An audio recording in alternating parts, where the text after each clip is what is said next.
하나님 감사합니다. 하나님 없이는 도무지 연약할 수밖에 없고 넘어질 수밖에 없는 저희들임을 고백하는 자들이, 그래서 말씀을 받아야 하며 그래서 기도해야 함을 아는 자들이 이 시간 이 자리에 모였습니다. 하나님, 오늘도 당신의 말씀이 필요합니다. 오늘 우리의 영혼 가운데 하나님 말씀하여 주셔서 오늘도 세임받아 이 자리에서 일어날 수 있도록 주님 축복하여 주시옵소서. 모든 성경은 하나님의 감동으로 된 것으로 교훈과 책망과 바르게 함과 의로 교육하기에 유익하니 이는 하나님의 사람으로 온전케 하며 모든 선한 일을 행하기에 온전케 하려 함이니라 말씀하신 주님, 그렇습니다. 오늘 우리 모두에게 교훈하여 주시옵소서. 우리 모두에게 책망하여 주시옵소서. 우리 모두에게 오늘 바른 길을 가르쳐 주시옵소서.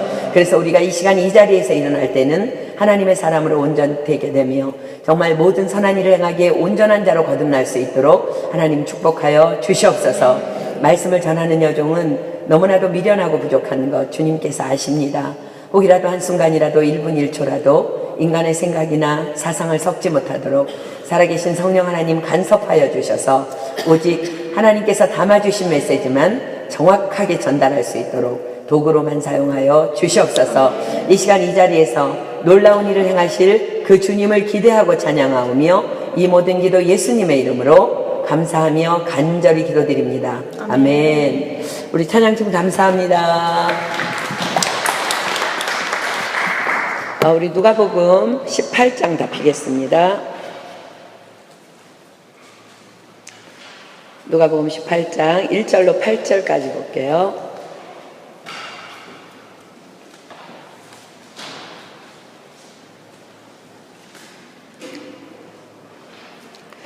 누가복음 신약성경 누가복음 18장 1절로 8절입니다. 제가 한 절 읽고 여러분들 한 절 읽고 교독할게요. 항상 기도하고 낭망치 말아야 될 것을 저희에게 비유로 하여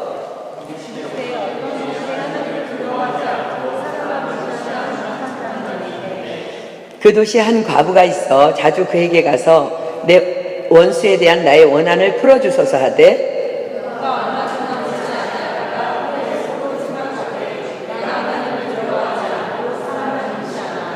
이 과부가 나를 번거롭게 하니 내가 그 원한을 풀어주리라. 그렇지 않으면 늘 와서 나를 괴롭게 하리라 하였느니라. 하물며 하나님께서 그 밤낮 부르짖는 택하신 자들의 원한을 풀어주지 아니하시겠느냐? 저희에게 오래 참으시겠느냐? 내가 너희에게 이르노니 속히 그 원한을 풀어주시리라. 그러나 인자가 올 때에 세상에서 믿음을 보겠느냐 하시니라. 아멘. 오늘은 성경 공부라기보다는 제가 여러분들한테 좀 호소하고 싶은 마음이 있어서 이 말씀을 준비했습니다. 오늘 우리가 읽은 이 본문은요, 예수님께서 기도의 중요성에 대해서 설교하신 내용입니다. 사랑하는 여러분, 우리 지난주에 쉬지 말고 기도해야 될 것에 대해서 말씀 받았는데 하나님의 성령께서 쉬지 못하시도록 쉬지 않고 열심히 기도하고 계십니까? 아멘. 감사합니다. 오늘은 쉬지 말고 기도하되 그저 형식적이고 습관적인 기도가 아닌 부르짖음의 기도에 대해서 예수님께서 주시는 가르치심입니다. 예수님께서는 오늘 이제 우리가 읽은 본문을 통해서 비유를 들어서 말씀하십니다. 예수님의 설교 오늘 주제는 항상 기도하고 낭망치 말 것입니다. 어떤 도시에 하나님을 두려워 아니하고 사람을 무시하는 한 재판관이 있었다는 거예요. 결코 이 사회에 있어서는 안 될 악한 재판관입니다. 즉 자기 마음대로 그냥 자기 뜻대로 자기 생각대로 재판의 결정을 내리는 악인입니다. 자, 신명기 1장 17절로 가보겠습니다. 하나님께서는 재판에 대해서 무엇이라고 말씀하시는지 보겠습니다. 신명기 1장 17절. 구약성경 신명기 1장 17절. 구약성경 신명기 1장 17절. 재판은 하나님께 속한 것인즉 너희는 재판의 외모를 보지 말며 귀천을 일반으로 듣고 사람의 낯을 두려워 말 것이며 스스로 결단하기 어려운 일이거든 내게로 돌리라. 내가 들으리라 하였고. 자, 하나님께서 뭐라고 말씀하세요? 재판은 하나님께 속한 것인즉. 아멘. 하나님께서 규정하신 이 지금 우리가 읽은 말씀은 하나님께서 규정하신 재판의 정의입니다. 그런데 그렇게 재판을 하되 스스로 결단하기 어려운 일이 있거든 내게로 돌리라. 내가 들으리라 라고 말씀하십니다. 그런데 오늘의 이 본문의 이 재판관은 하나님도 두려워 아니하고 사람도 무시하는 그런 사람이라는 거예요. 그런데 이 악한 재판관에게 정말 골치 아픈 일이 일어납니다. 한 과부가 이미 재판이 다 끝났어요. 그럼에도 불구하고 자꾸 찾아오는 거예요. 재판관님, 제발 억울하오니 다시 한 번만 재판을 부탁드립니다. 원수에게 이대로 내가 당할 수는 없습니다. 제발 나의 원한을 좀 풀어주십시오. 저는 이 과부가 하나님의 말씀과 질서를 알았던 여인이라고 믿습니다. 왜냐하면 하나님은 보이시지 않으시지만 재판관은 사회의 공인입니다. 재판관의 결정으로 모든 것들이 마무리될 수 있는 상황입니다. 그러나 모든 일의 절대 주권은 또 오직 하나님께만 있음도 알고 있습니다. 그래서 이 과부는 다니엘처럼 이 과정을 밟고 있는 것입니다. 자, 우리 지난주에 찾았던 말씀 한번 찾겠습니다. 잠언 29장 26절. 잠언 29장 26절. 잠언 29장 26절. 주권자에게 은혜를 구하는 자가 많으나 사람의 일의 작정은 여호와께로 말미암느니라. 다시 한번 읽습니다. 주권자에게 은혜를 구하는 자가 많으나 사람의 일의 작정은 여호와께로 말미암느니라. 하나님께는 재판관의 마음을 주관해 달라고 간절히 기도하면서 끊임없이 믿음으로 이 재판관을 찾아가는 것입니다. 영적 질서를 아는 여인이 분명합니다. 어떤 사람은요, 무대뽀로 신앙생활을 합니다. 예를 들어서 직장에 들어갔습니다. 하나님이 주일은 일하면 안 된다고 했어. 난 신실한 크리스찬이야. 전 절대로 주일에 일할 수 없습니다. 라고 일방적으로 회사에다 선포합니다. 상대방의 반응은 뭘까요? 그래? 너 아니라도 똑똑한 놈 많으니까 안 나와도 돼. 그러면 이제 또 이 사람은 또 어떻게 돼요?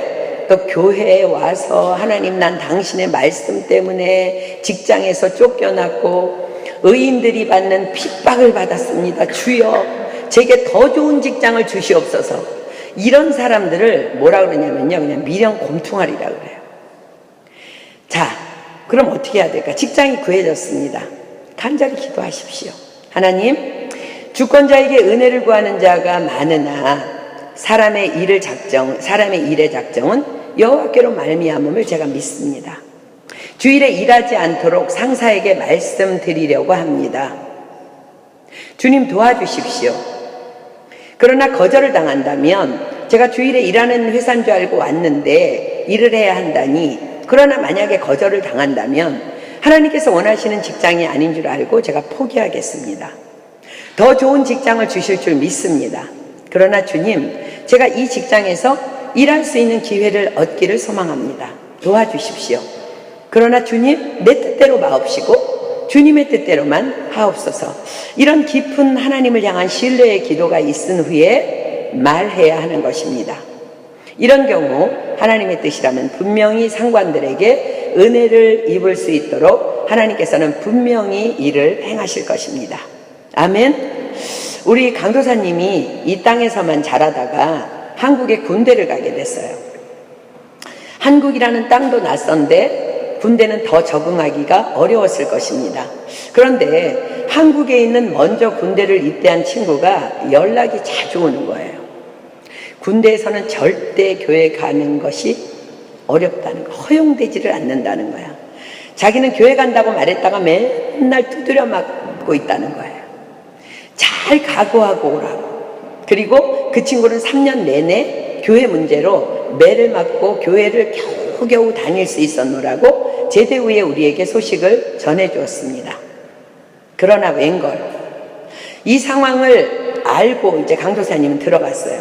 안 강도사님은 군대에 입대하자마자 교회에 가는 것을 허락받고 싶어서 참으로 두렵고 떨리는 마음으로 상관들에게 부탁을 할 때마다 그냥 한 번의 거절도 없이 기꺼이 예배를 드릴 수 있도록 그냥 환경이 형통하게 열리는 거예요. 오히려 찬양팀을 섬기면서 주중이나 주말에도 아예 그냥 교회에서 살다시피 하는 군 생활을 하고 나왔습니다. 무엇이 차이일까요?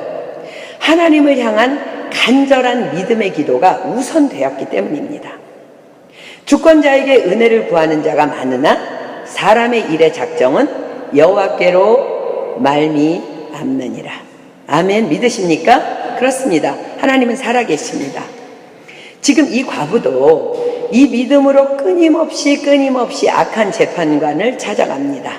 이 재판관은 이제 머리가 돌아버릴 지경이에요.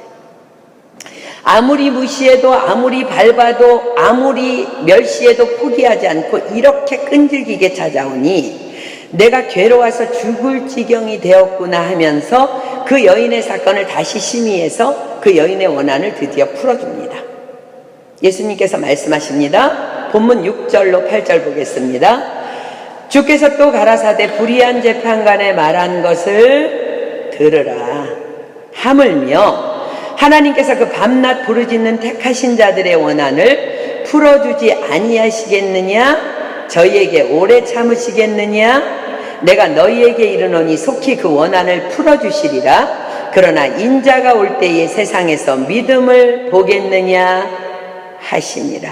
자, 7절을 주목해 보십시오. 7절.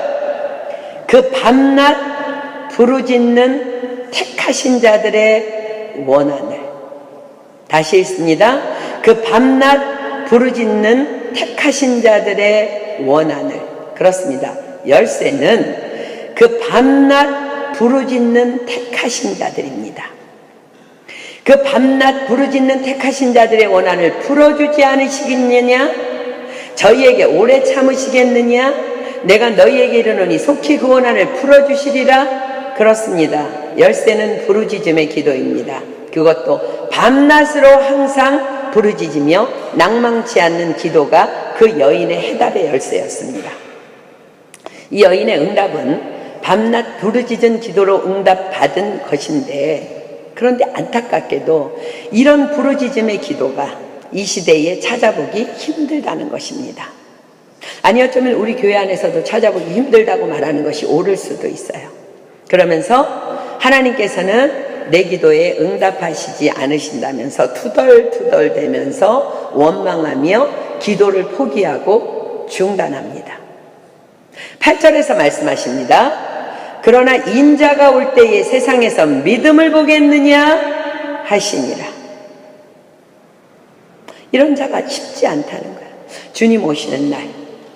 아니, 주님이 오늘 이 시간 이 성전 가운데 오신다면 과연 나는, 과연 여러분은 주님이 보실 만한 내가 인자가 세상에서 믿음을 보겠느냐? 이렇게 찾을 수 있는 믿음의 사람으로 준비된 자인지요. 지난주 우리는 다니엘의 믿음에 대해서 공부했습니다.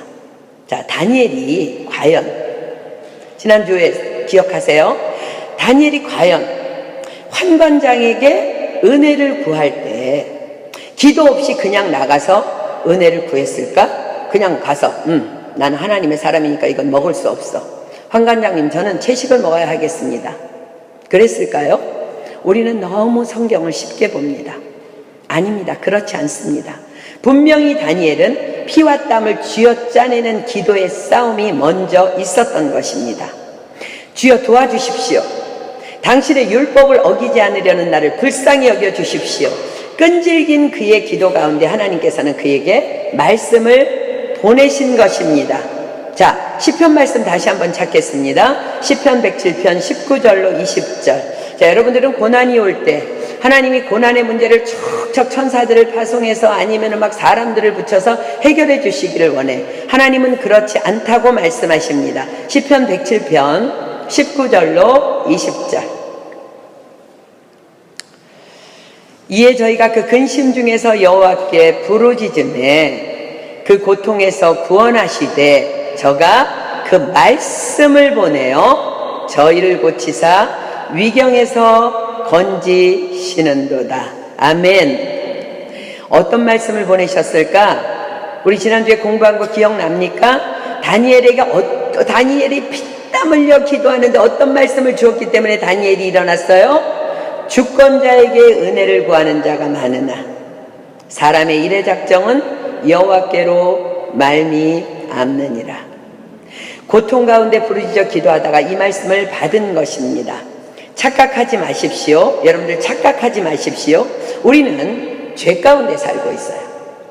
하나님과 나 사이에 있는 죄의 두께가 얼마나 크고 두꺼운데 눈만 감으면 하나님의 음성이 척척 들려옵니까? 그렇지 않습니다. 이사야 59장 1절로 2절 갑니다. 이사야 59장 1절로 2절. 이사야 59장 1절로 2절.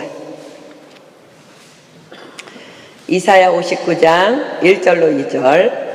여호와의 손이 짧아 구원치 못하심도 아니요 귀가 둔하여 듣지 못하심도 아니라 오직 너희 죄악이 너희와 너희 하나님 사이를 내었고 너희 죄가 그 얼굴을 가리워서 너희를 듣지 않으시게 함이니 그 죄의 막을 뚫는 간절한 부르짖음의 기도가 있을 때에 드디어 그 죄의 막은 뚫어지고 우리가 하나님의 음성을 들을 수 있는 것입니다. 그때 하나님의 음성이 들리는 것입니다. 여러분 기억하십시오. 그래서 여러분들이요, 만약에 기도를 막 시작했는데 그냥 눈을 감았는데 떠오르는 말씀은 어떤 사람들은요, 나 응답받았어 이 말씀으로 착각하지 마십시오.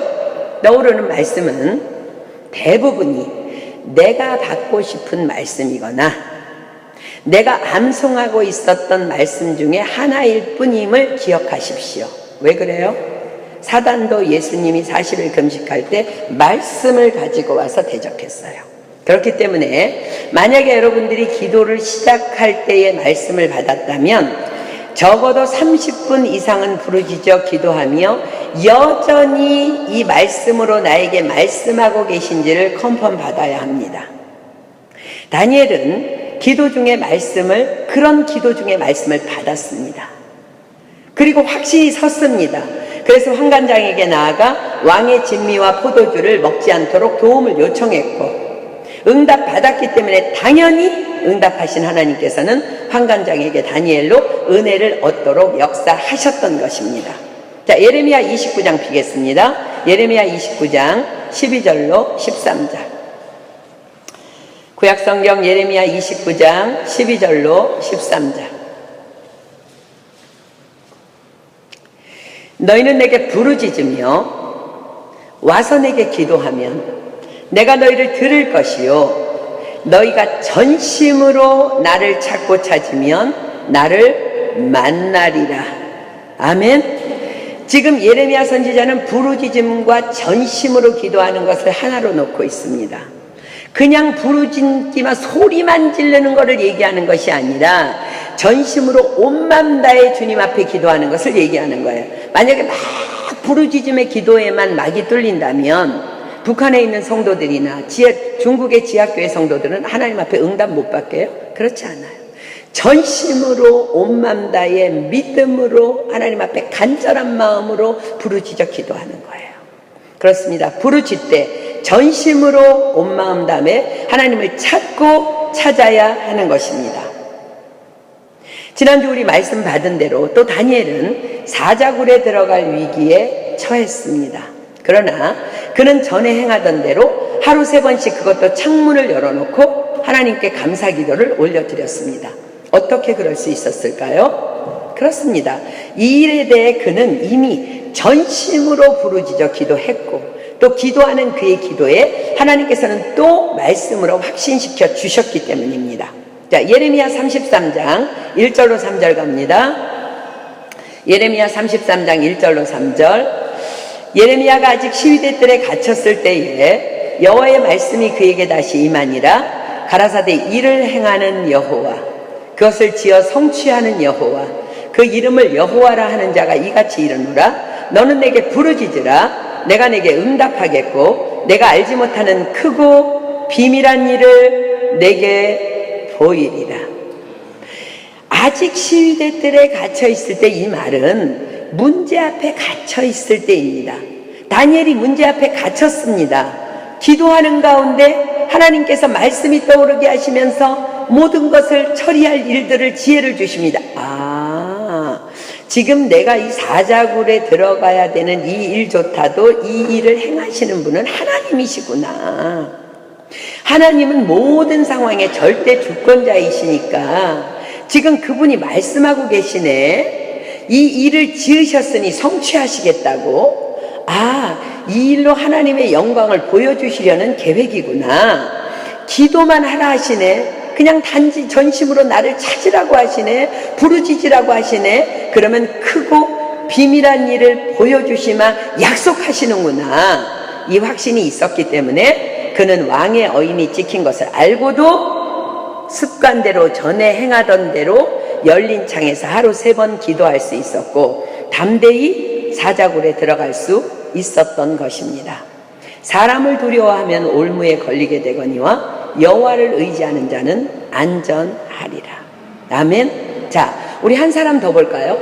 우리는 사무엘의 어머니 한나의 기도를 너무나 잘 알고 있습니다. 사무엘상 1장으로 가보겠습니다. 우리 한나의 기도에 주목합시다. 사무엘상 1장 10절로 12절. 사무엘상 1장 10절로 12절. 한나가 마음이 괴로워서 여호와께 기도하고 통곡하며 서원하고요 가로되 만군의 여호와여, 만일 주의 여종의 고통을 돌아보시고 나를 생각하시고 주의 여종을 잊지 아니하사 아들을 주시면 내가 그의 평생에 그를 여호와께 드리고 삭도를 그 머리에 대지 아니하겠나이다 라고 기도했는데 그 다음에 뭐라고 써 있어요? 그가 여호와 앞에 오래 기도하는 동안에 엘리야가 그의 입을 주목한즉 이라고 기록합니다. 자, 아기 문제로 남편의 첫 분인 나에게 온갖 어려움과 순환을 겪어야 했던 한나가 하나님 앞에 엎드립니다. 그러나 그녀는 하나님을 경외하며 신뢰하는 여인이었습니다. 범사의 여호와를 인정할 줄 아는 여인이었습니다. 그러니까 지금 이 한나가 엎드린 것은 자기에게 아이가 있고 없는 것이 문제가 아니었습니다. 문제는 분인나와의 갈등이었습니다. 너무 괴롭히는 거야. 너는 애 없지, 나는 애 있지. 너무 괴롭히니까 도무지 견딜 수 없었기 때문에 엎드린 것입니다. 어쩌면 한나는 분인나를 사랑할 수 있도록 해달라고 을 세워가면서 자신을 하나님께 쳐서 복종시키며 드렸을 것입니다. 그런데 오랜 기도 중에 하나님께서 자기에게 아이를 구해라 라는 마음을 주심을 강하게 깨닫습니다. 자신의 전인격을 지금까지 그 분인나는 자신의 전인격을 훈련시키기 위한 하나님의 온전한 계획 속에 있었던 자신이었음을 발견하는 순간이었어요. 성경은 분명히 12절에 기록하죠. 그가 여호와 앞에 오래 기도하는 동안에. 그렇습니다. 한나의 기도는요 오랜 부르짖음의 기도였고 그 응답이 사무엘이었습니다. 하나님의 마음을 깨달은 그녀는요 하나님이 나에게 아이를 주시려고 아이를 구하라고 하시는구나. 그 응답을 딱 깨달은 그녀는요 담대히 기도하기 시작합니다. 담대히 선포합니다. 아들 주십시오 하나님. 이 패역한 시대에서 내가 하나님의 자녀로, 하나님의 거룩한 자녀로 이 아들을 양육을 해서 하나님 앞에 돌려드리겠습니다. 이 담대함의 기도가 이스라엘의 지도자 사무엘을 낳게 한 것입니다. 자, 엘리야 선지자 한번 가볼까요? 엘리야 선지자 열왕기상 17장 1절 보겠습니다. 열왕기상 17장 1절. 열왕기상 17장 1절. 열왕기상 17장 1절에 갑자기 뜬금없이 엘리야라는 사람이 툭 등장합니다. 자, 길르앗에 우거하는 자 중에 디셉 사람 엘리야가 아합에게 고하되 나의 섬기는 이스라엘 하나님 여호와의 사심을 가리켜 맹세하노니 내 말이 없으면 수년 동안 우로가 있지 아니하리라 하니라. 이스라엘의 왕 중에 하나님 앞에서 가장 패역했던 왕이 바로 아합 왕입니다. 그 시대 사람 엘리야가 갑자기 뜬금없이 성경에 지금 왕족들의 기록이 있었거든요. 근데 갑자기 엘리야가 갑자기 툭 하고 등장합니다. 그리고 마치 어떤 나라를 구원할 것 같은 영웅적인 발언이 왕 앞에서 선포됩니다. 우리는 단순히 성경을 읽으면서 이런 사람도 있구나, 그저 그냥 엘리야라는 사람을 통해서 이런 일을 하셨나 보다라며 쉽게 성경의 장수를 넘길 수 있습니다.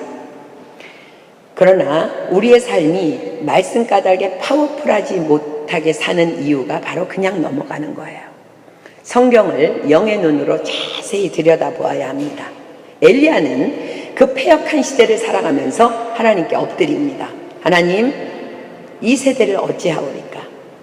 왕이 하나님을 버리고 바알을 섬기며 온 나라가 지금 망해가고 있습니다.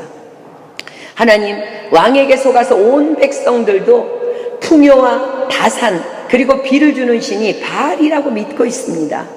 하나님, 방법이 없습니다. 비를 멈춰 주십시오. 비를 멈춰 주십시오.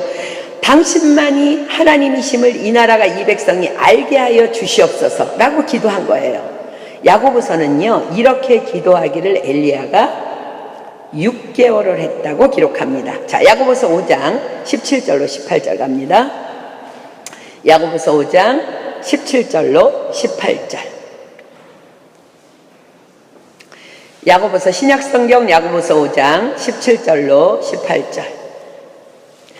엘리야는 우리와 성정이 같은 사람이로되 저가 비오지 않기를 간절히 기도한즉 3년 6개월 동안 땅에 비가 아니오고 다시 기도한즉 하늘이 비를 주고 땅이 열매를 내었느니라. 너무 유명한 기도에 대한 예의죠. 정말 우리와 성정이 같은 사람이로되, 엘리야는 그랬대요. 나와 다를 것 없는 그저 평범한 사람이라는 거예요. 그런 사람 엘리야의 기도로 인해서 이스라엘 땅에 3년 6개월 동안 비가 오지 않았다는 말씀입니다. 지금 엘리야가 아합 왕에게 나가서 선포하고 있는 시기는 기도를 시작한 지 약 6개월 후인 것을 우리는 성경을 통해서 확인할 수 있습니다. 열왕기상 18장 1절로 갑니다. 열왕기상 18장 1절. 열왕기상 18장 1절. 열왕기상 18장 1절.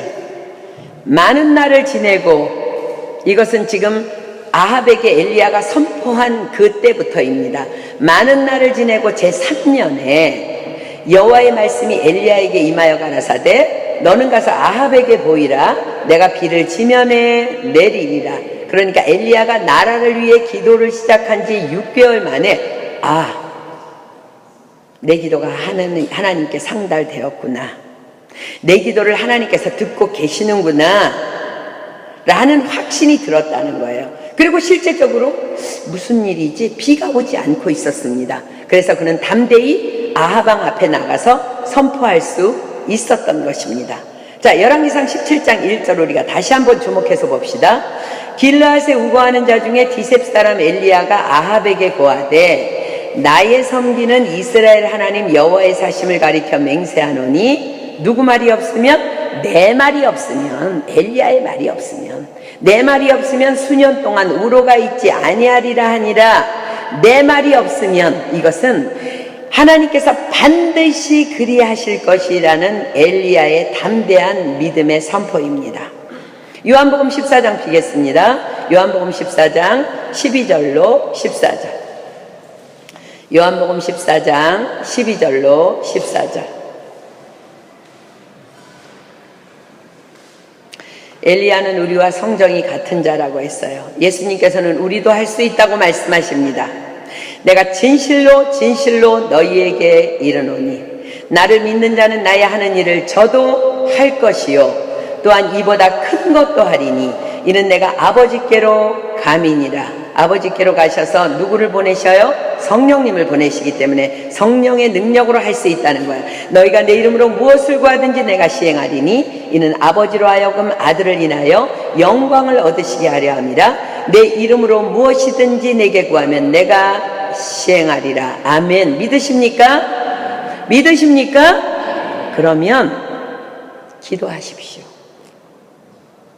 확신이 올 때까지 기도하십시오. 불의한 재판관에게 날마다 찾아갔던 그 과부처럼 그렇게 끈질기게 낭망하지 말고 기도하십시오. 다니엘처럼 기도하십시오. 말씀을 받을 때까지 부르짖어 기도하십시오. 한나처럼 기도하십시오. 나의 상황을 낱낱이 아뢰며 밤을 새워 부르짖어 기도하십시오. 하나님의 나를 향한 계획과 장래일을 또 내가 구해야 할 것들을 말씀해 주실 때까지 기도하십시오. 어떤 사람들은요, 나는 기도를 뭐를 해야 될지 몰라서 기도를 못한다 그래. 기도를 안 하니까 뭐를 해야 될지 모르는 거예요. 기도를 할 때 한나는요 무엇을 구해야 될지 모르고 그냥 괴로웠어요. 분인나가 너무 힘들었어. 하나님 앞에 엎드려서 밤새 기도했어. 자기의 해결책은 분인나만 없어지면 되는 것 같아. 아니, 하나님, 내가 분인나를 사랑하게 해주세요. 오랜 기간 동안 한나와 하나님과의 죄의 막이 끊어지면서 하나님의 음성이 들리기 시작합니다. 난 너에게 아이를 줄 거야. 아이를 구해. 여러분, 기도할 때 내가 무엇을 기도해야 하는지 하나님께서 알려주시는 줄 믿습니다. 아멘. 엘리야처럼 기도하십시오. 지금 내가 공의를 위해 부르짖고 있는 기도가, 내가 이 말의 땅을 위해서 기도하고 있는 기도가, 이 파리 땅을 위해서 기도하고 있는 기도가 하나님의 뜻 안에 있음을 확신할 수 있을 때까지 인내하며 기도하십시오. 확신이 되면 그때부터 이제 기도는 파워풀하게 나가는 거예요. 예수님께서는 항상 기도하며 낭망치 말아야 할 것을 말씀하셨어요. 너무나 많은 사람들이 기도가 도깨비 방망이 정도로 생각합니다. 그리고는 눈 감고 한두 번 기도해보고는 응답이 없다고 포기하고 기도에 등을 돌립니다. 이런 사람의 기도를 하나님께서 응답하실 리가 없습니다. 아주 오래전의 이야기예요. 미국에 카네이션이라는 밀크 회사가 있어요. 여기는 이제 프림 이런 거 나오는 회사인데, 그 회사의 부사장은요 굉장히 열심히 기도에 힘쓰는 기도의 사람이었대요. 온 나라가 경제 공황의 위기에 처하게 됐을 때 그는 그 부사장실에 방이 하나 있었다고 해요. 기도방이. 회사를 위해서 부르짖어 하나님 앞에 기도하는데 갑자기 그 부사장에게 너무나 강한 성령의 감동이 왔습니다. 빨리 회사에 있는 돈을 전부 다 모아서 독일에 가서 독일 화폐와 바꿔라. 이건 뭐 너무 강한 감동이고 너무 강한 확신이었기 때문에 그는요 다른 사람이랑 의논했다가는 제지를 받을까봐 하나님 앞에 순종하기 위해서 즉시 독일로 떠나서 바로 시행했답니다. 온 회사가 발칵 뒤집어졌습니다. 부사장이 미쳤다고. 그러나 여러분, 단 며칠 후에 미국 달러가 폭락하는 사태가 벌어진 거예요. 그 일을 통해서 그 회사는 다른 데 다 부도났는데 부도가 아닌 엄청난 경제적인 이익을 보게 된 것입니다. 항상 기도하고 쉬지 않고 기도하고 끈질기게 기도하는, 전심으로 기도하는 자만이 들을 수 있는 성령의 음성이며 하나님의 축복입니다. 아멘. 고린도전서 2장 9절로 12절 보겠습니다. 말씀을 믿음으로 받으십시오. 고린도전서 2장 9절로 12절 다 피겠습니다. 하나님께서 여러분들에게 오늘 주시는 메시지입니다. 고린도전서 2장 9절로 12절. 고린도전서 2장 9절로 12절. 한 사람도 못 찾은 사람 없이 다 피십시오. 고린도전서 2장 9절로 12절. 기록된 바 하나님이 자기를 사랑하는 자들을 위하여 예비하신 모든 것은, 자 이제 여러분들을 위해서 예비하신 모든 것이라고 믿고 보십시오. 눈으로 보지 못하고 귀로도 듣지 못하고 사람의 마음으로도 생각지 못하였다 함과 같으니라. 오직 하나님이 성령으로 이것을 우리에게 보이셨으니 성령은 모든 것 곧 하나님의 깊은 것이라도 통달하시느니라. 사람의 사정을 사람의 속에 있는 영혼에 누가 알리오? 이와 같이 하나님의 사정도 하나님의 영 외에는 아무도 알지 못하느니라. 우리가 세상의 영을 받지 아니하고 오직 하나님께로 온 영을 받았으니 이는 우리로 하여금 하나님께서 우리에게 은혜로 주신 것들을 알게 하려 하심이라. 아멘. 이 말씀 붙잡고 끈질기게 기도하십시오. 하나님의 응답은 결코 하루아침에 또 단 한순간에 임하지 않습니다. 인내를 온전히 이루라. 이는 너희로 온전하고 구비하여 조금도 부족함이 없게 하려 함이라. 아멘. 저는 앞으로 우리 교회의 담임 목사로 세워주시는 우리 송준호 목사님이 이런 끈질긴 기도의 사람이기를 소망하며 축복합니다.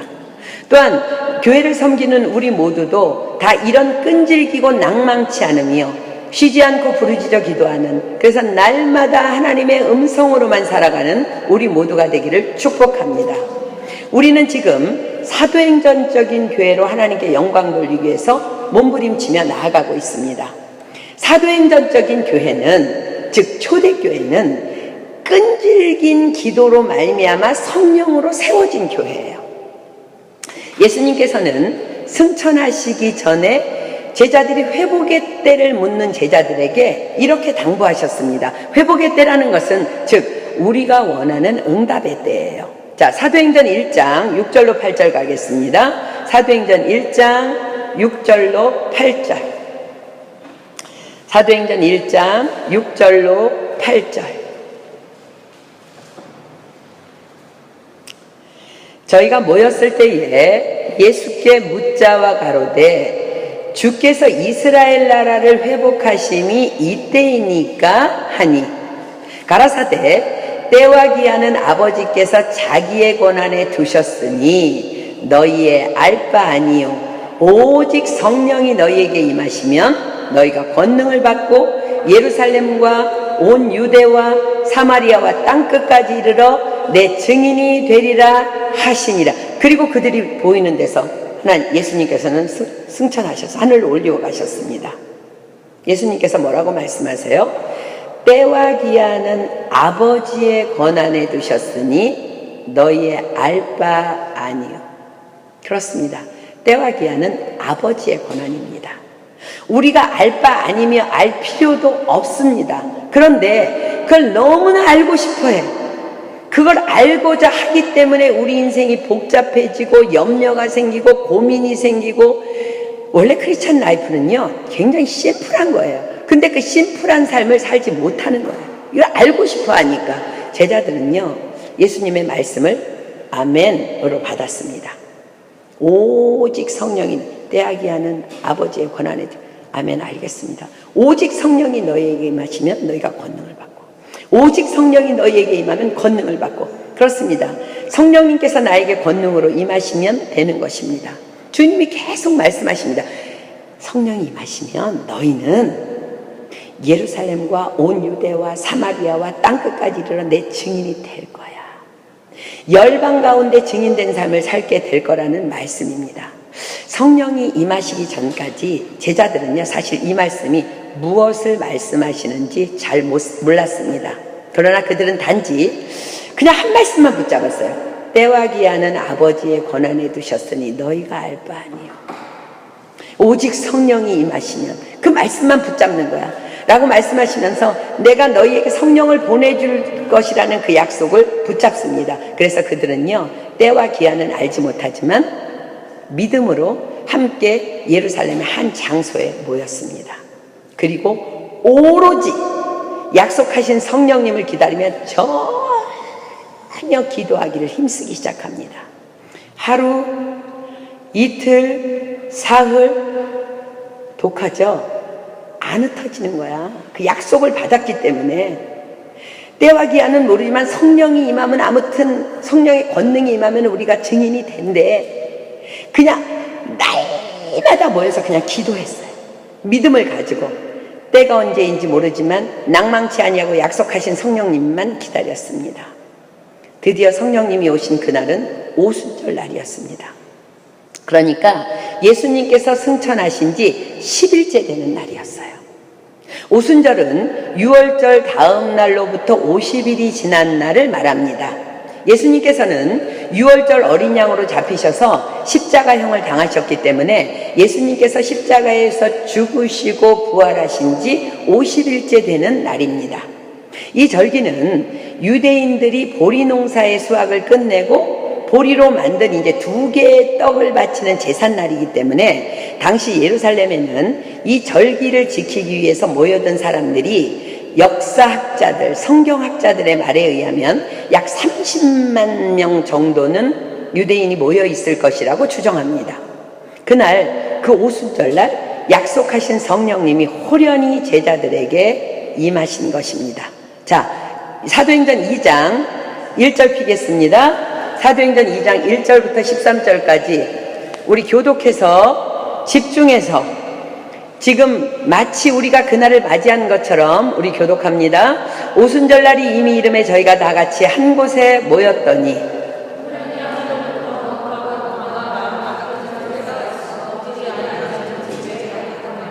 불의 혀같이 갈라지는 것이 저희에게 보여 각 사람 위에 임하여 있더니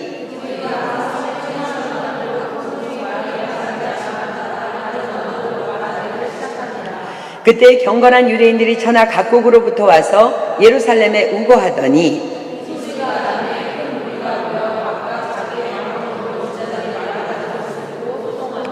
다 놀라 기이 여겨 이르되 보라 이 말하는 사람이 다 갈릴리 사람이 아니냐?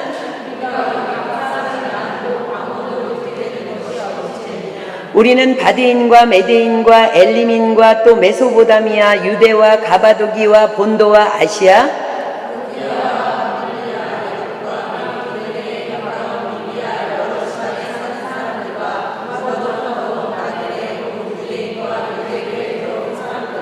그레데인과 아라비아인들이라 우리가 다 우리의 각 방언으로 하나님의 큰 일을 말함을 듣는도다 하고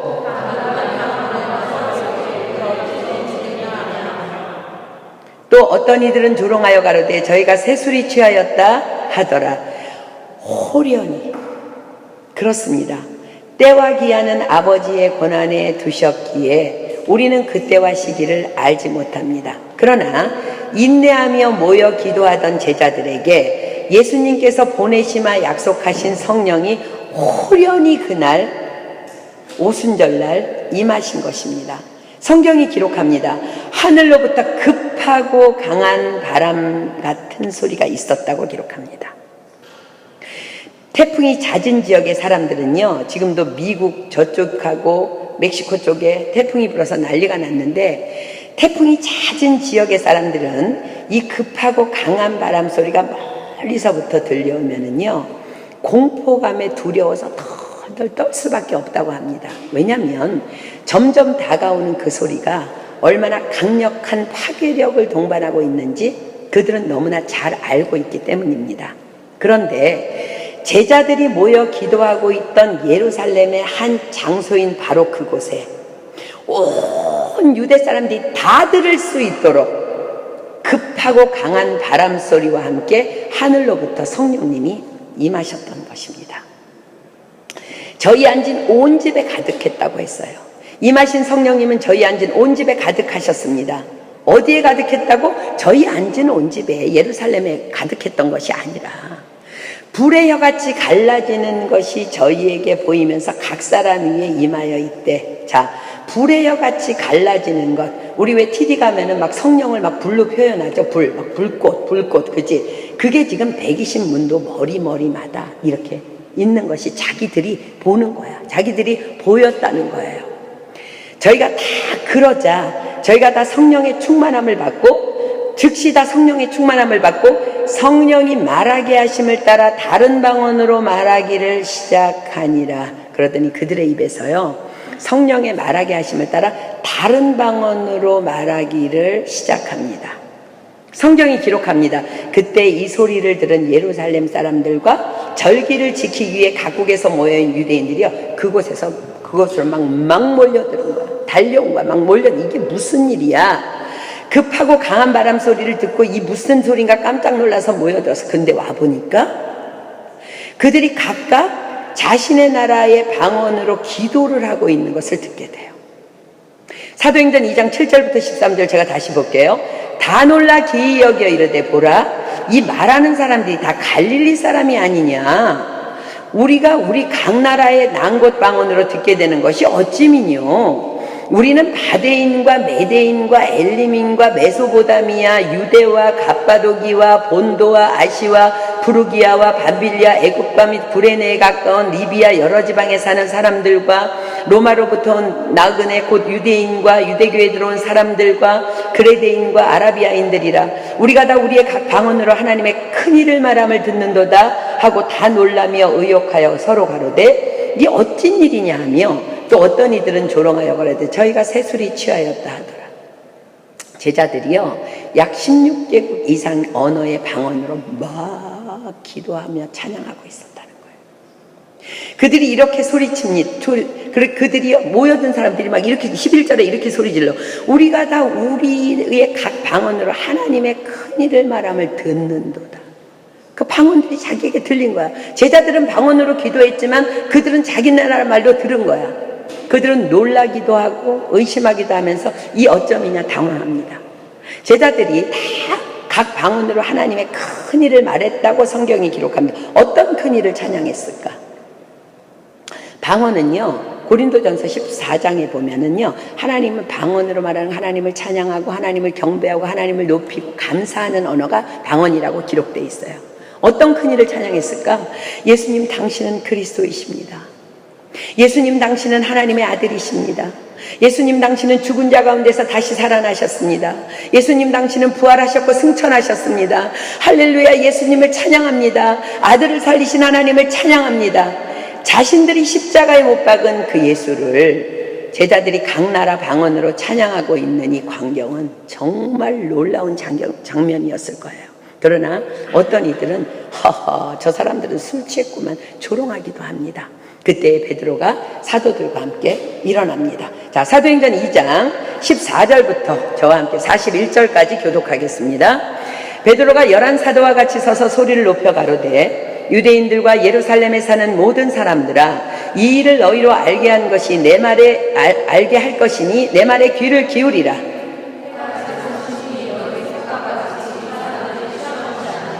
이는 곧 선지자 요엘로 말씀하신 것이니 일렀으되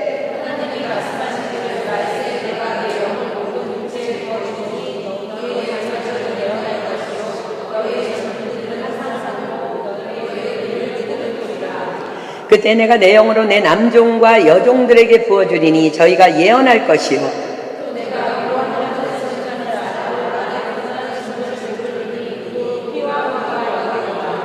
주의 크고 영화로운 날이 이르기 전에 해가 변하여 어두워지고 달이 변하여 피가 되리라.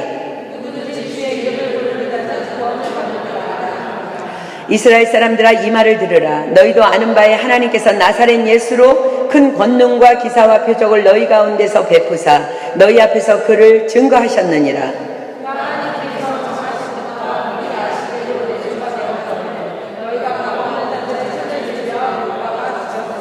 하나님께서 사망의 고통을 풀어 살리셨으니 이는 그가 사망에 매여 있을 수 없었습니다.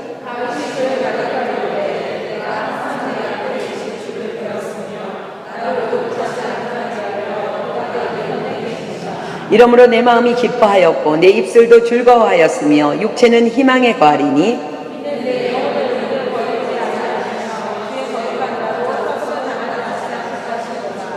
주께서 생명의 길로 내게 보이셨으니 주의 앞에서 나로 기쁨이 충만하게 하시리로다 하였으니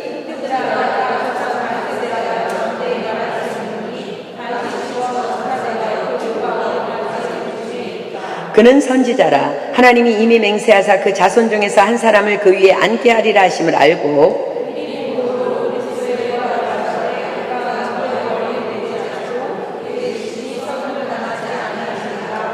이 예수를 하나님이 살리신지라. 우리가 다 이 일의 증인이로다.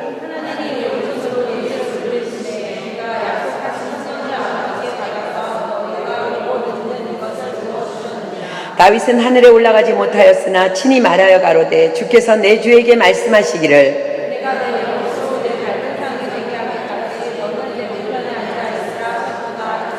그런즉 이스라엘 온 집이 정령할지니 너희가 십자가에 못 박은 이 예수를 하나님이 주와 그리스도가 되게 하셨느니라 하니라.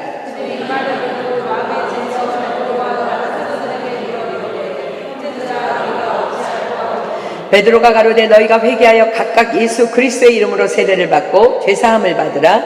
그리하면 성령을 선물로 받으리니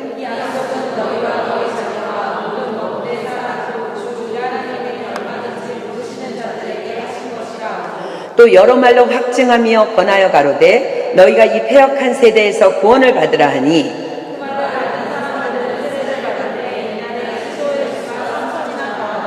아멘 할렐루야. 이것이 바로 성령으로 세워진 지상 최초의 교회, 초대교회의 시작입니다. 그렇습니다. 초대교회는, 즉 사도행전적인 교회는 약속하신 성령님을 기다리며 때와 기하는 아버지의 권한에 두셨으니 우리는 알 바가 아니요 아버지께 다 올려드리고 전혀 오로지 기도에 힘쓰므로 세워진 교회가 사도행전적 교회입니다. 그렇습니다. 이날 이 성령의 임재로 제자들은 각 나라 방언으로 적어도 16개국 이상의 국가에 복음을 전파하게 된 것입니다. 그것이 바로 제자들이 이해하지 못했던 오직 성령이 너희에게 임하면 너희가 권능을 받고 예루살렘과 온 유대와 사마리아와 땅끝까지 이르러 내 증인이 되리라 하신 말씀의 성취이며 성령의 강력한 능력인 것입니다.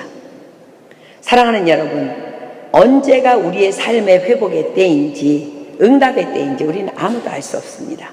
왜냐하면 그것은 아버지의 권한이시기 때문에 그렇습니다.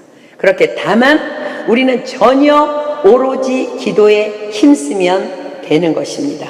기도하되 날마다 쉬지 말고 습관을 쫓아 낭망치 말고 부르짖으며 끈질기게 기도하면 되는 것입니다. 그럴 때 아버지의 때에 아버지의 시간에 그분은 나에게 오실 것이며 나에게 말씀하실 것입니다.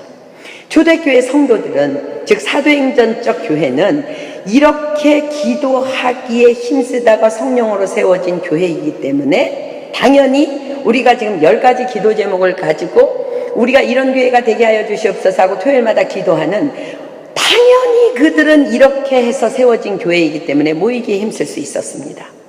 모일 때마다 기적과 표적이 일어날 수밖에 없었습니다. 거룩하고 순결하고 깨끗한 삶을 살 수밖에 없었습니다. 환난과 핍박 중에도 복음을 전할 수 있었던 것입니다. 내가 성령으로 세워진 교회임을 너무나 잘 알았기 때문에 사도든 평신도든 상관없이 사역을 할 수 있었던 것입니다. 자신의 소유와 몰지를 추월하여 섬길 수 있었던 것입니다. 끝까지 사랑으로 어떤 성도든지 믿다가 낙심했든지 이방인이든지 말썽쟁이든지 다 섬길 수 있었던 것입니다. 땅끝까지 달려가 복음을 전할 수 있었던 것입니다. 그렇습니다. 우리 교회도 이런 교회가 되기를 소망하며 축복합니다. 그래서 우리도 오늘 우리는 사도행전 29장을 계속해서 써내려갈 수 있어야 될 줄 믿습니다. 어떤 이들은 초대교회에 임한 그 성령의 불이 그대로 나에게도 좀 일어난다면 하며 망상에 들어갑니다. 그렇지 않습니다. 성령님께서는 이미 지상교회에 그날 임하셨습니다. 교회에 그날 임하신 거예요. 십자가의 사건이 반복되지 않듯이 성령님의 지상 임재는 그날 완성되었습니다. 우리는 이미 내 안에 오신 성령님의 임재를 믿고 그분을 따라가면 되는 것입니다. 아니, 때로는 하나님께서 중동 지역이나 중국 지하교회 그런 일을 행하실 수도 있어요. 그러나 우리는 지금 말씀대로 성령님이 가르쳐 주시는 대로 이미 교회에 임하신 그 성령, 그 말씀을 믿고 우리는 말씀대로 순종하며 그렇게 살아가면 되는 것입니다. 어떤 이들 질문합니다. 나도 성령 받기를 원합니다. 그럼 어떻게 하면 되겠습니까? 어떻게 성령을 받을 수 있습니까? 베드로가 정확한 해답을 제시했죠. 사도행전 2장 38절로 39절 보세요. 베드로가 가로되 너희가 회개하여 각각 예수 그리스도의 이름으로 세례를 받고 죄사함을 얻으라. 그리하면 성령을 선물로 받으리니 이 약속은 너희와 너희 자녀와 모든 먼데 사람 곧 우리 주 하나님이 얼마든지 부르시는 자들에게 하신 것이라 하고. 그렇습니다. 성령 받기 위해서 한 가지만 하면 됩니다. 내가 주인 되어 살아왔던 그간의 나의 모든 삶을 철저히 회개하고 청산하고 예수님을 내 삶의 주인으로 모셔드리면 되는 것입니다. 그때 성령님은 내 안에 오시는 것입니다. 단지 그것이면 됩니다. 왜냐하면 성령은 하나님의 선물이기 때문에 그렇습니다. 세례를 받고 죄사함을 받으라. 이 말씀은 세례의 영적 의미는 지금까지의 나는 죽고 이젠 예수님으로만 살겠다는 성례 예식입니다. 의식을 갖춘 예식을 할 수 있는 상황이라면 당연히 의식을 치르는 것이 원칙입니다. 그러나 그보다 더 중요한 것은 군대에서는 막 3,000명, 막 1,000명 막 이렇게 막 세례 주잖아, 그지? 그리고 자기는 이제 종교가 기독교라고 막 쓰는데 그게 아니라 중요한 것은 내 전부를, 내 삶의 전 영역을, 내 영혼욕을 전부를 주님께 그리하겠노라고 내 삶 전체를 하나님께 드리며 헌신하는 것이 세례의식입니다. 그럴 때 주님이 임하여 주시는 것입니다. 그것이 성령 세례입니다. 혹시 여러분들 중에 아직 세례의식을 통해서 세례받지 못하신 분이 세례받기를 원하신다면 이제 우리 목사님 안수받고 오시면 추수감사 주일 예배를 통해서 아마 이 일을 행하게 되지 않을까 지금 제가 생각하고 있습니다. 말씀을 정리합니다. 사랑하는 여러분, 저는 여러분에게 그랬죠. 오늘 성경 공부라기보다는 호소하러 나왔다고. 저는 여러분들이 단 한 사람도 그냥 왔다 갔다 그냥저냥 썬데이 크리스찬 아무도 없길 바라고요. 그냥 신앙생활하는 사람 아무도 없기를 소망하고 그것이 제 기도의 제목이고 제 비전입니다. 기도해야 합니다. 기도해도 되고 안 해도 되는 것이 아니라 기도는 크리스천의 사명이며 호흡입니다. 기도하되 간절히 하나님을 찾는 부르짖음의 기도를 해야 합니다. 10분, 20분 이런 시간으로는요 하나님의 음성 들을 수 없어요. 그 준비하는 시간이에요. 그 이상 해야 합니다. 아침 첫 시간 하나님께 적어도 40분 아니 그 이상 1시간 이상은 하나님께 드려야 합니다. 그래야 하나님의 음성을 들을 수 있습니다. 엎드려 전심으로 기도만 하면 다 가르쳐 주시고 다 말씀해 주시겠다는데 기도하지 않는다면 우리가 왕궁을 소유하고 거리에서 거지처럼 노숙자처럼 살아가는 것과 전혀 다를 바가 없습니다. 우리에게는 사명이 있습니다. 이 마레 지역도, 이 파리 땅도, 이 프랑스 땅도, 또 불어권 선교, 그 아프리카 땅도, 전 세계 열방도 하나님께서 우리에게 부탁하셨습니다. 우리는 이 땅들을 품고 기도해야 하는 책임이 있는 사명자들인 것입니다. 여러분 다시 권면합니다. 다시 기억하십시오. 하늘에서 내리는 눈은요 너무 힘없고 연약해요. 이렇게 흩날릴 때는, 그죠? 그러나 차곡차곡 그 눈이 내리면서 서서히 쌓이기 시작하는데 그 눈이 멈춰지지 않잖아요. 그럼 온 땅은 긴장에 들어갑니다. 처음엔 눈이야 애인 만나고 전화하고 첫눈이 왔어. 근데요 그 눈이 멈춰지지 않잖아요. 긴장해요. 왜 그래요? 그 눈의 파괴력을 너무나 잘 알고 있기 때문입니다. 눈이 쌓이면 산사태가 일어나서 한 마을 붕괴하는 것 일도 아닙니다. 마찬가지로 우리의 기도도 그렇습니다. 하루 이틀 여러분들이 부르짖는다고 아무 일도 일어나지 않습니다. 또 교회에 와서 난 일주일에 3번 교회 가면 맨날 우리 교회는 부르짖어 기도하니까 나는 일주일에 3번 부르짖어 기도. 아니요. 그렇게 기도하는 것으로 당신의 삶에는 아무 일도 일어나지 않을 것입니다. 어쩌면 실망만 쌓일 수도 있습니다. 일평생 우리의 삶이 기도 그 자체가 되어야만 합니다. 저는 기도하면서 가장 저에게 힘을 주는 한 가지 말씀이 있어요. 그게 뭐냐면요. 마태복음 24장 20절 펴보십시오. 마태복음 24장 20절. 마태복음 24장 20절.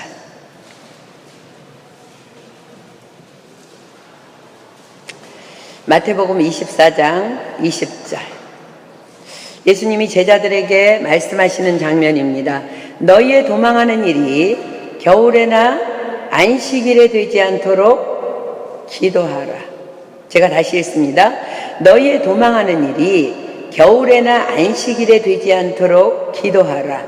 마지막 환난 때의 일을 말씀하시면서 이때에는 너희들이 생각하는 것보다 너무나 더 큰 환난이 있을 거라는 거야. 그래서 겨울이면 더 힘들 거라는 거야. 안식일이면 더 힘들 거라는 거야. 왜냐면 헷갈리는 거야. 지금 환난이 왔는데 교회에 가야 되나 지금 이거 사태를 수습해야 되나. 그죠? 그래서 예수님께서 뭐라 그래요? 너희의 도망하는 일이 겨울에나 안식일에 되지 않도록 기도하라. 여러분, 이 안에서 비밀을 캐내야 돼요. 너무 놀라운 말씀이에요. 우리의 기도는요, 이토록 놀라운 힘이라는 거. 자, 때와 기한은 아버지의 권한에 두셨으니 너희의 알 바 아니요. 그런데 예수님은 지금 뭐라고 말씀하세요? 하나님은요, 겨울에 환난이 오게 하실 수도 있고요, 안식일에 오게 하실 수도 있어요. 근데 예수님이 기도하래요. 뭐예요? 우리의 기도는요, 하나님께서 기뻐하시는 기도는 하나님의 때와 시기까지도 내어줄 만큼 그만큼 기뻐하신다는 거예요. 상상도 할 수 없는 메시지입니다. 저는 이 말씀을 읽고 거의 충격을 받았어요. 기도라는 게 이런 거구나. 분명히 예수님이 때와 기한은 아버지의 권한에 두셨으니 너희 알 바가 아니라 그랬는데, 예수님은 우리에게 너희 기도 하나님이 영광 받으시오. 너희가 내 이름으로 무엇을 구하든지 내가 시행하리니 이는 아들이 나여 아버지로 하여금 영광을 얻으시게 하려 함이니라. 너희가 기도할 때 하나님 영광 받으시기 때문에 그분은 그때도 바꾸어 주실 수 있는 분이야 라는 충격적인 메시지입니다. 아멘. 우리의 기도는 그런 것입니다. 자, 여러분 시편 펴보십시오. 시편 2편 8편 피겠습니다. 시편 2편 8편. 시편 2편 8편. 자, 하나님께서 뭐라고 말씀하시는지 보세요. 여러분들이 이런 말씀 들으면 흥분해야 돼요. 내게 구하라. 내게 구하라. 내가 열방을 유업으로 주리니 내 소유가 땅끝까지 이르리로다. 아멘. 우리 오늘 찬양하지 말고요, 그냥 이 자리에서 기도합시다. 여러분 다 눈 감으십시오. 하나님, 내 삶이 기도가 되게 하여 주시옵소서. 기도하되 전심으로 당신을 찾으며 부르짖음의 기도자가 되게 하여 주시옵소서. 혹이나 오늘 기도에 실패했다고 중단하지 않게 하여 주시옵소서. 다시 일어나 기도를 쌓게 하여 주시옵소서. 이 마지막 때의 사단들은 성도들에게 속삭입니다. 전도해라, 예배해라, 헌금해라, 선교해라, 봉사해라, 사랑해라. 그러나 기도 피곤하면 안 해도 된다. 거짓에 속지 마십시오. 여러분, 기도 안 하면 죽습니다. 기도해야만 우리 영혼육이 살 수 있습니다. 예수님께서 말씀하셨습니다. 보혜사 곧 아버지께서 내 이름으로 보내실 성령, 그가 너희에게 모든 것을 가르치시고 내가 너희에게 말한 모든 것을 생각나게 하시리라. 말씀 붙잡고 신뢰하십시오.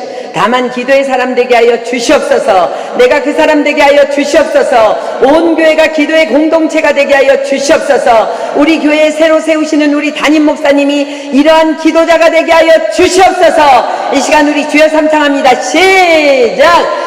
주여! 주여! 주여!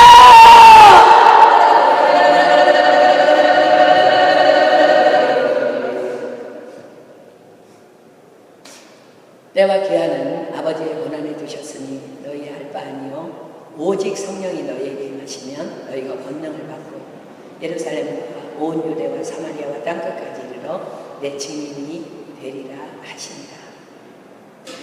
사랑하는 여러분, 우리 이날까지, 주님의 그 시간까지, 주님이 오시는 날까지 그렇게 하나님 앞에 간절함으로 부르짖어 쉬지 않고 기도하는, 끈질기며 낭망치 않고 기도하는 그 과부와 같은 그런 믿음의 사람으로 일평생을 주님 앞에 드릴 수 있는 여러분 되시기를 축복합니다. 하나님 분명히 우리에게 말씀하십니다. 이를 행하시는 여호와, 그것을 지어 성취하는 여호와, 그 이름을 여호와라는 여호와가 말하노라. 너희는 내게 부르짖으라. 내가 내게 응답하겠고 내가 알지 못하는 크고 비밀한 일을 내게 보이리라.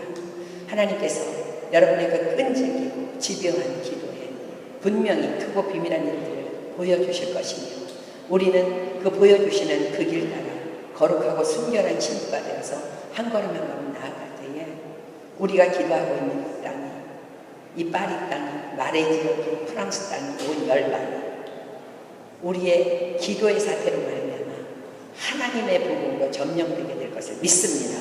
여러분 개인 개인의 삶에 놀라운 일들이 일어나게 될 것을 믿습니다. 오늘부터 그런 기도의 사람이 되기를 예수님의 이름으로 축복합니다. 누구든지 한 사람이 하나님 앞에 감사기도 하고 오늘 모임 우리 주님이 가르쳐 주신 기도로 회하도록 하겠습니다.